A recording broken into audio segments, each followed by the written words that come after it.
भारतीय शास्त्रीय नृत्य और संगीत के संरक्षण और संवर्धन हेतु नीति आयोग से संबद्ध environment and social welfare society Khajuraho के द्वारा खजुराहो के साउथ सेंट्रल कल्चरल जोन के मुक्ताकाशी मंच शिल्प ग्राम पर 2 दिवसीय Indian classical dance and music festival का शुभारंभ गौरव बघेल, मंडल अध्यक्ष भाजपा राजनगर, आसाराम पाल, नगर परिषद उपाध्यक्ष खजुराहो और डॉक्टर अश्वनी कुमार दुबे की मौजूदगी में किया गया।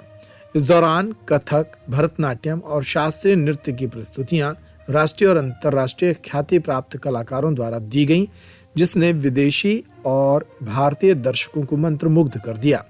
भरतनाट्यम के माध्यम से कुमारी के.एस. निश्रेया वरलक्ष्मी चेन्नई तमिलनाडु ने अपने नृत्य के माध्यम से प्रकृति चित्रण में मयूर कितना खुश महसूस करता है इसका मंचन किया। कथक के माध्यम से राधिका शर्मा, विभूति बनवारी और गीतिका चक्रधर रायपुर छत्तीसगढ़ ने मनोहारी प्रस्तुति दी। इसी तरह एक शिव प्रस्तुति भी पौराणिक ग्रंथों के आधार पर दी गई। गार्गी गोस्वामी बेंगलुरु कर्नाटक ने रामचंद्र जी की स्तुति से सैकड़ों दर्शकों को मंत्रमुग्ध कर दिया। इस Indian classical dance and music festival में देश विदेश के कई सैलानी बतौर दर्शक यहाँ मौजूद रहे। आज हम लोग खजुराहो आई हूँ डांस फेस्टिवल में and we did pure Kathak. मैं बिरजू महाराज जी की गायन एंड विदुषी दुर्गा आर्या जी की डांस कोरियोग्राफी में कृष्ण वंदना की। उसके बाद शुद्ध कथक नृत्य, उसके बाद राम लाला की थोड़ा भजन करके प्रस्तुति समापन की। मेरे बच्चे, ये भी मेरे छात्र हैं, मेरे बच्चे हैं, दे डिड शिव वंदना। जितना सारा हमने देखा है ना dance performance, it's very mesmerising and it's very beautiful. जब भी हमको थोड़ा मोटिवेशन चाहिए होता है हम डांस करते हैं। यहाँ पे जब जो लोग आए हैं परफॉर्मेंस के लिए, it's so beautiful and I hope everyone continues dancing. मेरा नाम राधिका शर्मा है, मैं रायपुर छत्तीसगढ़ से आई हूँ और आज मैंने श्री बिंदाधन महाराज जी की कृष्ण ठुमरी की है, साथ में ठाट ताल त्रिताल में तोड़ा किया है। और मैं बहुत ज़्यादा खुश हूँ यहाँ पे आके, क्योंकि ये बहुत ही ज़्यादा सुंदर जगह है और ये बहुत ही ज़्यादा अच्छी अपॉर्चुनिटी है मेरे लिए। मैं 6 साल से कथक सीख रही हूँ और मैंने बहुत सारे जगहों पे नृत्य का प्रस्तुत किया है।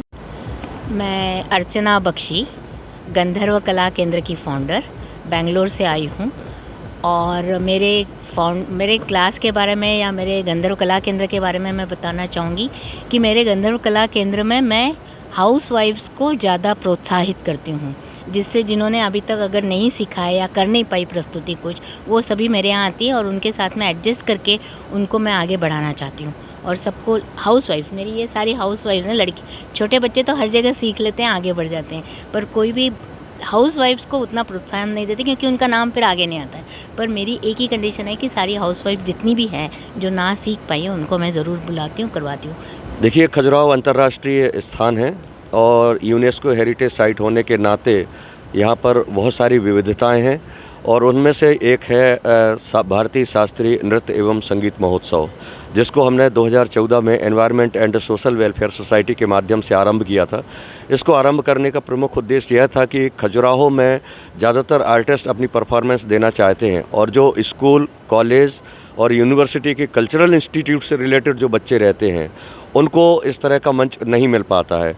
इसलिए पूरे भारत के जितने भी प्रांत हैं उन सभी प्रांतों से हमने जोड़ने का प्रयास किया है और यह कार्यक्रम लगातार सफलतापूर्वक हमारा चल रहा है और आगे आने वाले समय में भी चलता रहेगा। इसमें न केवल भारत के कलाकार अपितु विदेशों के कलाकारों ने भी अपनी परफॉर्मेंस दी है और जैसा कि आपने आज मंच पर देखा भी है और स्टेज पर में जो ऑडियंस थे हमारे बीच में, वो भी विदेशी सैलानी बहुत अधिक मात्रा में थे और अपने भारतीय थे। लेकिन हमें एक बात ज़रूर यहाँ पर हम कहना चाहेंगे कि हमें हैं, जन सहयोग यहाँ पर तो मिल रहा है और हमारे कलाकारों का सहयोग मिल रहा है, लेकिन जो हमारे जनप्रतिनिधियों का और जो प्रशासनिक अधिकारियों का सहयोग जो हमें मिलना चाहिए जितना, वो हमें नहीं मिल पा रहा है। इस बात का हमें थोड़ा सा दुख है, क्योंकि इतने बड़े बड़े कलाकार जब बाहर से आते हैं, अलग अलग प्रांतों से, तमिलनाडु से, महाराष्ट्र से, केरल से और आपका गुजरात, राजस्थान, दिल्ली, बॉम्बे, इतने जगह से जब हमारे यहाँ कलाकार आते हैं और जब वो प्रशासनिक अधिकारियों को और जनप्रतिनिधियों को नहीं पाते हैं, तो कहीं ना कहीं उनके अंदर भी रंज रहता है, जिस तरह से हमारे अंदर भी है। तो मैं थोड़ा सा शासन से भी और केंद्र सरकार से भी अपेक्षा रखूँगा कि वो इस तरह के कलाकारों का प्रोत्साहन करें और इस तरह के कार्यक्रमों को भी प्रोत्साहित करने का प्रयास करें।